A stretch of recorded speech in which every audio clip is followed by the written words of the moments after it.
Chapter 13. Lara stepped into the command center lounge behind Teep and felt her stomach tighten, threatening to upload the soup she'd grabbed for dinner. She put a hand to her bruised throat and stopped, forcing Jess to walk around her from the stairwell. "My God," said Jess quietly. They stood in a loose grouping by the door, taking in the huge and bloody chamber. The command center was actually a series of rooms, all connected by this one to a series of short corridors. Communications, maintenance, and operation rooms would be directly connected to this lobby, a spacious area with the capacity of a mid-sized docking bay. There were orange padded couches scattered throughout, a few tables and chairs, even a series of hedgerows set into wall inserts, green and lush, if ragged. Apparently the watering system was still hooked up. The smells of blood and decay came from the remains of a vicious battle that spread across the north end of the vast room. It had been a slaughter. Jess walked slowly across the space, boots echoing hollowly in the still air. Lara and the others followed, examining the wreckage as it unfolded in a story of ambush and terror. Next to one of the orange couches was a huge, jagged hole that revealed part of the dark deck below. It was perhaps 3 meters across, the morose edges stained with human and alien fluids. A dead man lay next to the yawning gap, a 9mm automatic not far from him, with his white fingers reaching towards it with his right hand. For a moment, Lara thought that his other arm was hanging into the opening, but as she passed, she saw that most of his left side was just missing, melted away along with the deck. His blank and cloudy eyes stared up at nothing, his white skin puffy and moist-looking. Looking away, Lara saw a dead drone, still mostly intact except for the holes in its bony throat. There was a responding hole in the floor just beneath. Acid damage. Perhaps a meter away was the woman who must have killed the bug. Face down, a small caliber handgun still clenched in one blood-spattered fist. Her attacker must have come from behind as she'd killed the drone, scissoring her in half with a slashing tail. The woman's legs were nowhere to be seen.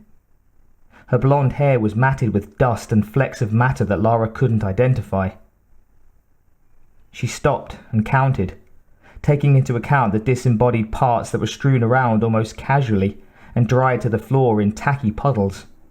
A single arm, watch band still around its hairy wrist.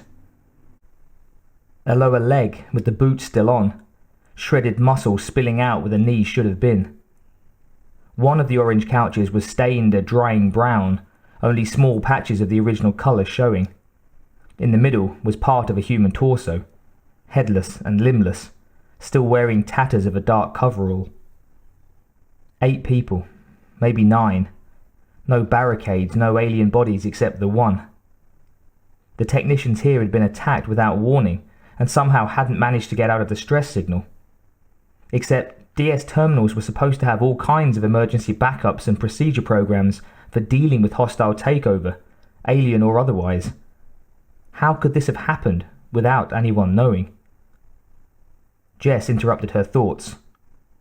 "You catching all this, Pop? Over?" Pop's gruff voice was cool and even. "Affirmative. It doesn't look pretty from here either. Take care. Over?" Lara touched her injured throat again and collected herself, refusing to let herself think about Pop. It wasn't the time or place, as she'd already found out. Distraction could mean death on this station. Already she feared for her dreams tonight, the thick and smothering feel of the facehugger's tail around her throat. She made herself look down at the small remote screen on her arm and then nodded to Jess. "Communication should be through there, first on the left," she said, and pointed to a closed door in the northwest corner of the lobby. They moved towards the corner, stepping carefully past the remnants of mutilated bodies. Pulaski swept the door and then lowered his rifle. "Nada, folks." He seemed disappointed. Jess opened the door and they stepped into a much smaller corridor, the ceiling low and grey, the floor empty.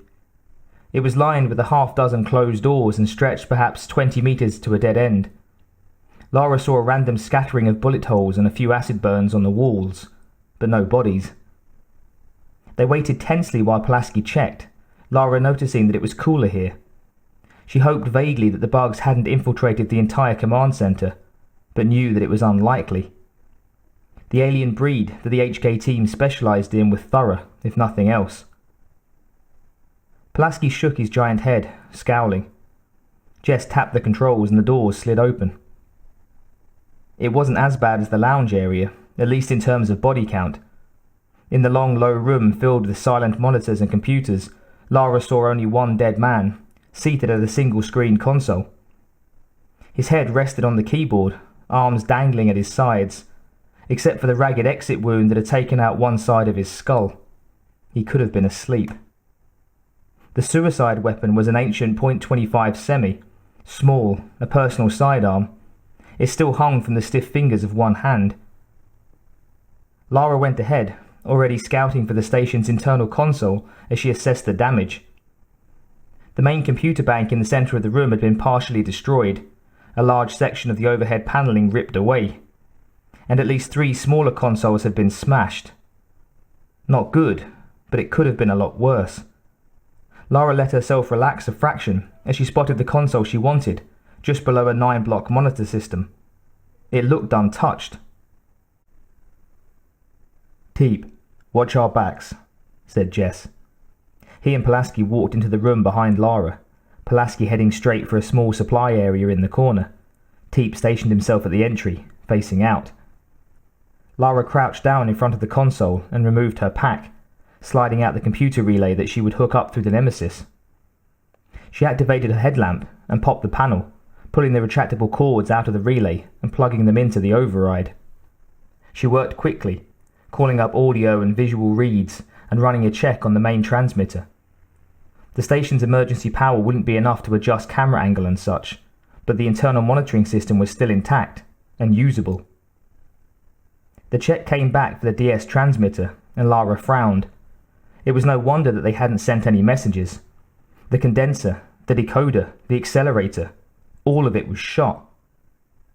But why didn't the station send a message as soon as they knew there was trouble? They should have had hours, maybe days before they were completely overrun. If the damage was done by drones, why hadn't the company received initial distress calls? It didn't make any sense, but it wasn't her job to figure it out at the moment. Lara went back to feeding in coordinates for the internal, silently urging the crippled system to work faster.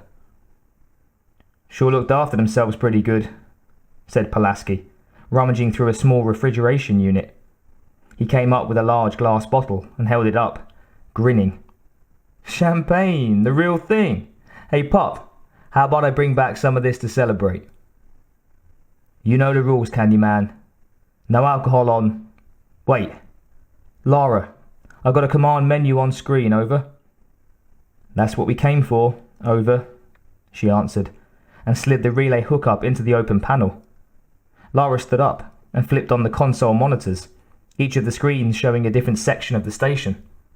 Pulaski put the champagne back in the refrigerator and walked over, Jess already leaning back on one of the tables to take a look.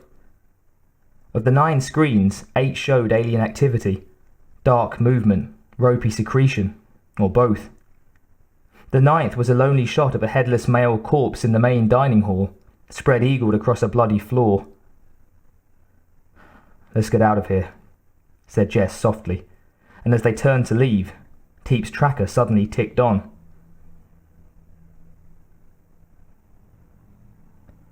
Teep stared down at the motion sensor, then stepped into the communications room, narrowing the range. It was inside somewhere, small and moving fast.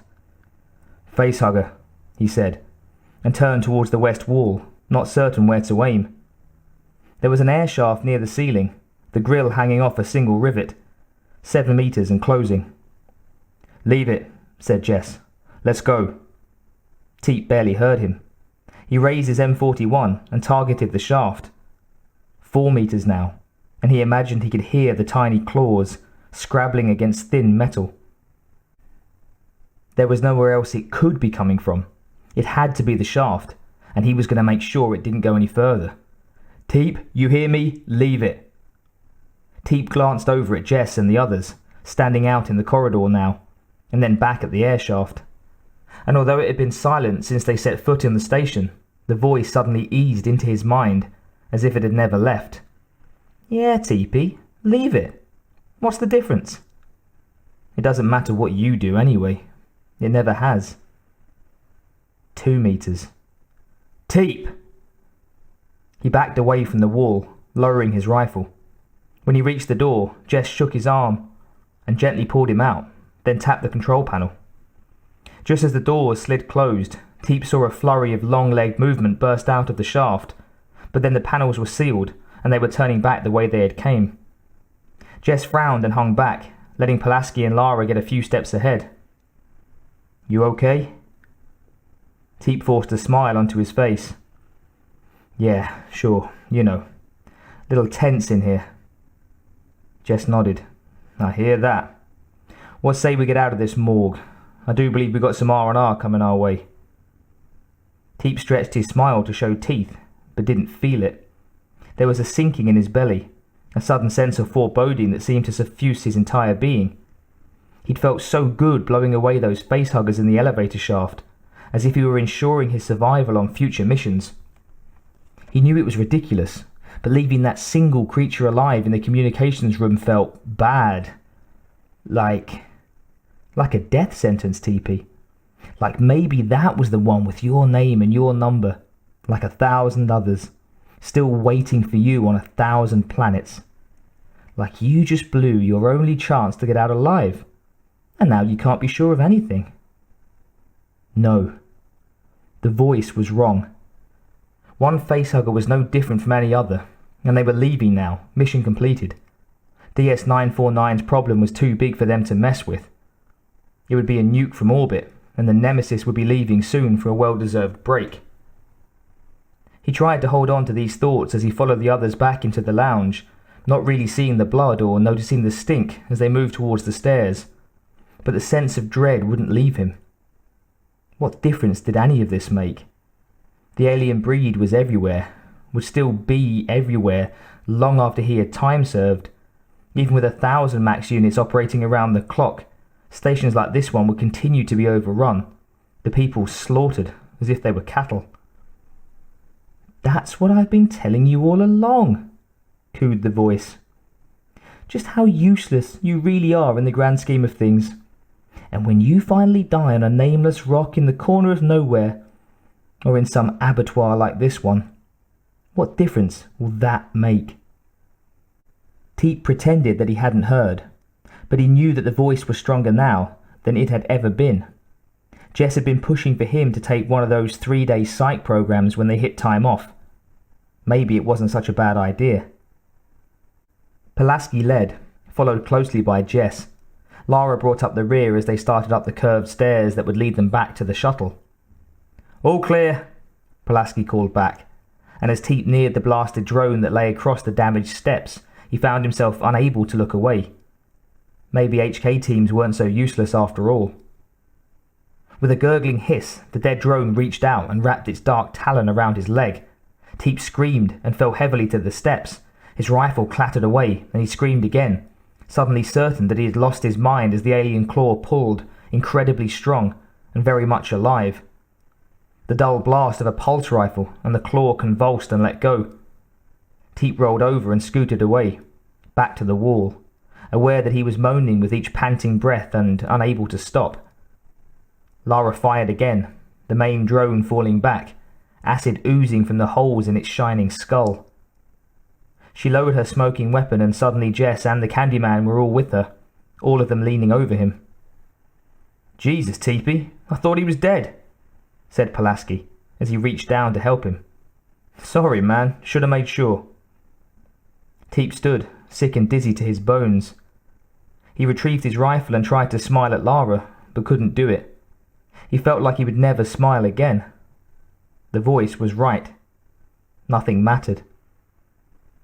"Thanks," he said weakly, and then fainted, the darkness claiming him with open arms.